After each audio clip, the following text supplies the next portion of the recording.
ધોરણ 7 વિજ્ઞાન પ્રકરણ 1 વનસ્પતિમાં પોષણ ન્યુટ્રિશન ઇન પ્લાન્ટ્સ. ધોરણ 6 માં તમે અભ્યાસ કરી ગયા છો કે બધા જ સજીવો માટે ખોરાક જરૂરી છે. તમે એ પણ ભણ્યા છો કે કાર્બોદિત, પ્રોટીન, ચરબી, વિટામિન અને ખનિજ તત્વો વગેરે ખોરાકના ઘટકો છે. આ ખોરાકના ઘટકો આપણા શરીર માટે જરૂરી છે, જેને પોષક તત્વો ન્યુટ્રિયન્ટ્સ કહે છે. બધા જ સજીવો માટે ખોરાક જરૂરી છે. વનસ્પતિ પોતાનો ખોરાક જાતે બનાવી શકે છે, પરંતુ પ્રાણીઓ અને મનુષ્ય આમ કરી શકતા નથી. તેઓ વનસ્પતિ કે પ્રાણીઓનો ખોરાક તરીકે ઉપયોગ કરે છે. આમ મનુષ્ય અને પ્રાણીઓ પ્રત્યક્ષ કે પરોક્ષ રીતે વનસ્પતિ પર આધારિત છે. બુજોને જાણવું છે કે વનસ્પતિ પોતાનો ખોરાક કેવી રીતે બનાવે છે. વનસ્પતિમાં પોષણના પ્રકારો. Mode of nutrition in plants. વનસ્પતિ એકમાત્ર સજીવ છે જે પાણી, કાર્બન ડાયોક્સાઇડ અને ખનિજ તત્વોનો ઉપયોગ કરી પોતાનો ખોરાક બનાવે છે.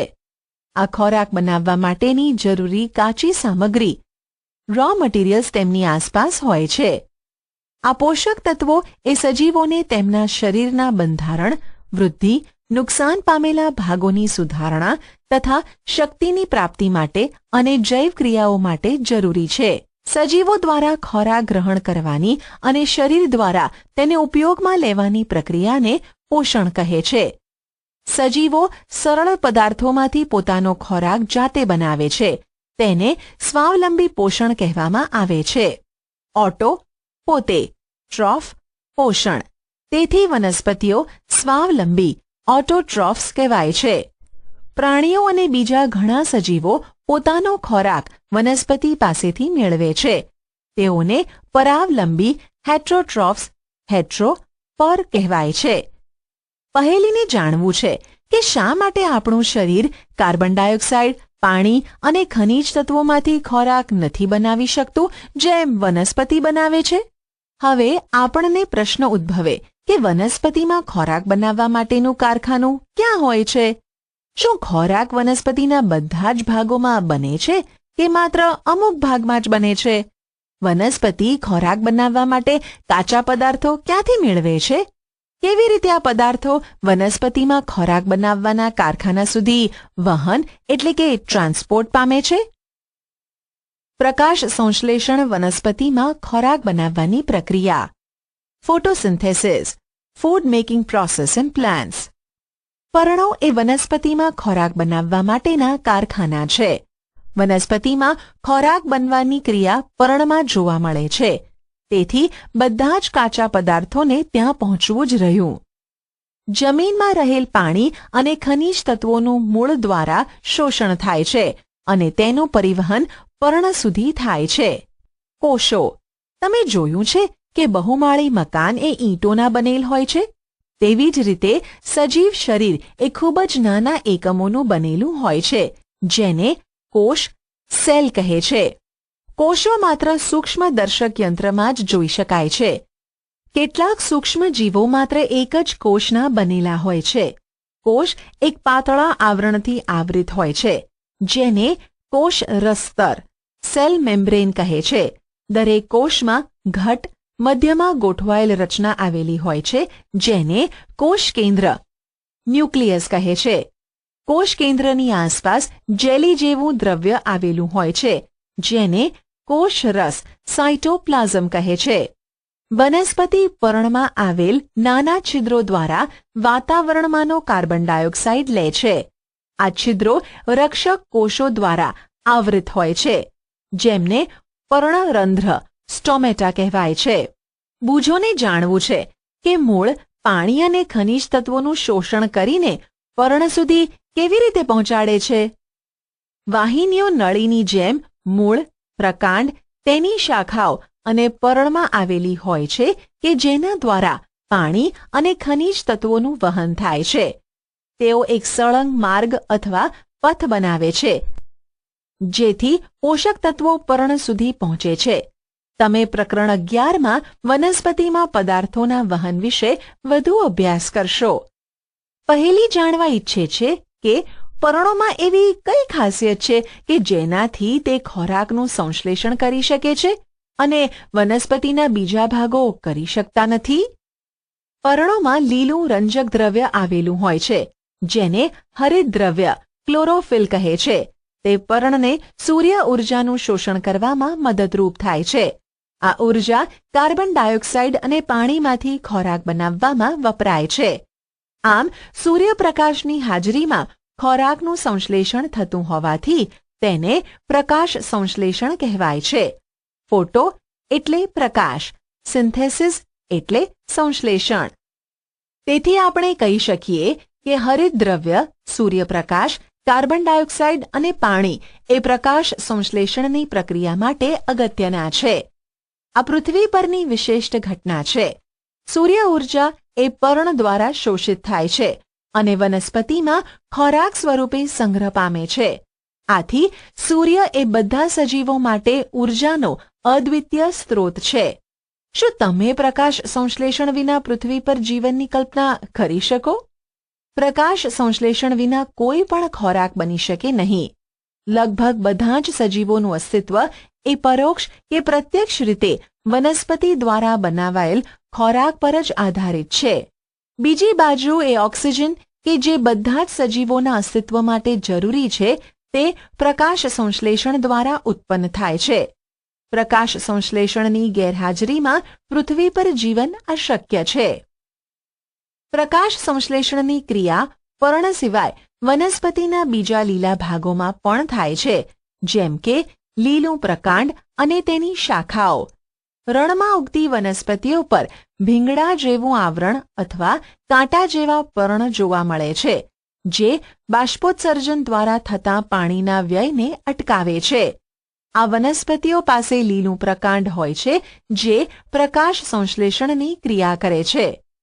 પ્રકાશ સંશ્લેષણ દરમિયાન પર્ણના હરિતદ્રવ્ય ધરાવતા કોષો સૂર્યપ્રકાશની હાજરીમાં કાર્બન ડાયોક્સાઇડ અને પાણીનો ઉપયોગ કરી કાર્બોદિતનું સંશ્લેષણ કરે છે. આ પ્રક્રિયા સમીકરણ દ્વારા નીચે મુજબ દર્શાવી શકાય છે. કાર્બન ડાયોક્સાઇડ વત્તા પાણી સૂર્યપ્રકાશ હરિતદ્રવ્ય બરાબર કાર્બોદિત પદાર્થ વત્તા ઓક્સિજન. પ્રક્રિયા દરમિયાન ઓક્સિજન મુક્ત થાય છે.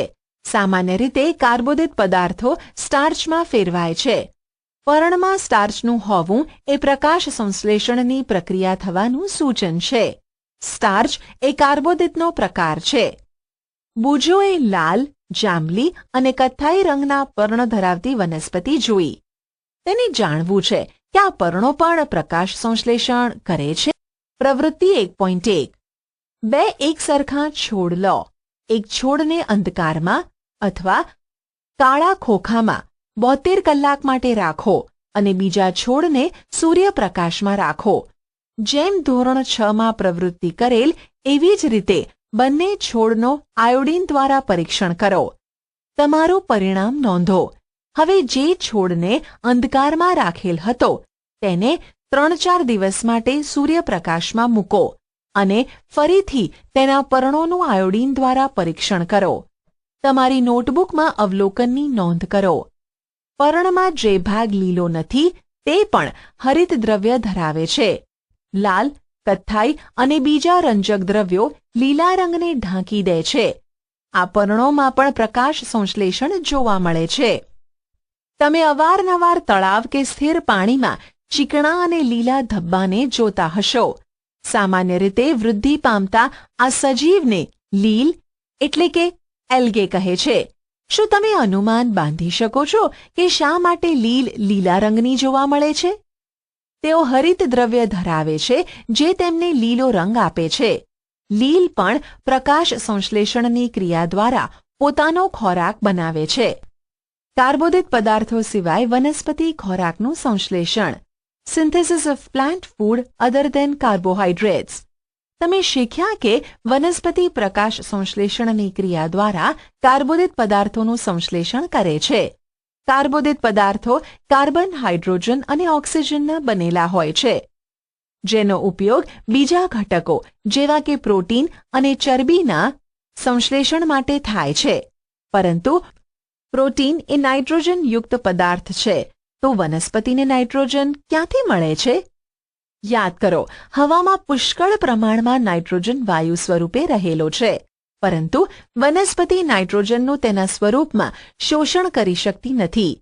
જમીન કેટલાક બેક્ટેરિયા ધરાવે છે જે વાયુરૂપ નાઇટ્રોજનને વાપરી શકાય તેવા સ્વરૂપમાં ફેરવે છે અને જમીનમાં મુક્ત કરે છે. આ દ્રાવ્ય સ્વરૂપ નાઇટ્રોજન પાણી સાથે વનસ્પતિ દ્વારા શોષાય છે. તમે એ પણ જોયું હશે કે ખેડૂતો નાઇટ્રોજનથી ભરપૂર ખાતરો જમીનમાં ભેળવે છે. આવી રીતે વનસ્પતિ તેની નાઇટ્રોજન અને અન્ય ઘટકોની જરૂરિયાત પૂરી કરે છે. આમ વનસ્પતિ કાર્બોદિત સિવાયના અન્ય ઘટકો જેવા કે પ્રોટીન અને ચરબીનું સંશ્લેષણ કરી શકે છે. વનસ્પતિમાં પોષણના અન્ય પ્રકારો. Other modes of nutrition in plants. કેટલીક વનસ્પતિઓ એવી પણ છે કે જે હરિતદ્રવ્ય ધરાવતી નથી. તેઓ પોતાનો ખોરાક જાતે બનાવી શકતી નથી. તેઓ કેવી રીતે જીવી શકે છે અને તેઓ ક્યાંથી પોષણ મેળવે છે? તેઓ મનુષ્ય અને અન્ય પ્રાણીઓની જેમ બીજી વનસ્પતિઓ દ્વારા બનાવાયેલ ખોરાક પર નભે છે. તેઓ પરાવલંબી પોષણ ધરાવે છે. આકૃતિ 1.5 જુઓ. શું તમને વનસ્પતિના પ્રકાંડ અને ડાળી પર પીળા રંગની વીંટળાયેલી દોરી જેવી રચના જોવા મળે છે? આ અમરવેલ કસ્કટા છે. તે હરિતદ્રવ્ય ધરાવતી નથી. તે જે વૃક્ષ પર જોવા મળે છે તે વૃક્ષ દ્વારા બનાવેલા ખોરાકનો ઉપયોગ કરી પોષણ મેળવે છે. જે વૃક્ષ પર તે આરોહણ કરે છે તેને યજમાન હોસ્ટ કહેવાય છે. તે પોતાનું પોષણ યજમાન પાસેથી લે છે. તેથી તેને પરોપજીવી પેરાસાઇટ કહે છે. શું આપણે અને બીજા પ્રાણીઓ પણ વનસ્પતિ પર નભનાર પરોપજીવી છીએ? તેના પર વિચારો અને શિક્ષક સાથે ચર્ચા કરો. પહેલીને જાણવું છે કે મચ્છર, માંકડ, જૂ અને જળો જે આપણું રુધિર શોષે છે તે પણ પરોપજીવી છે.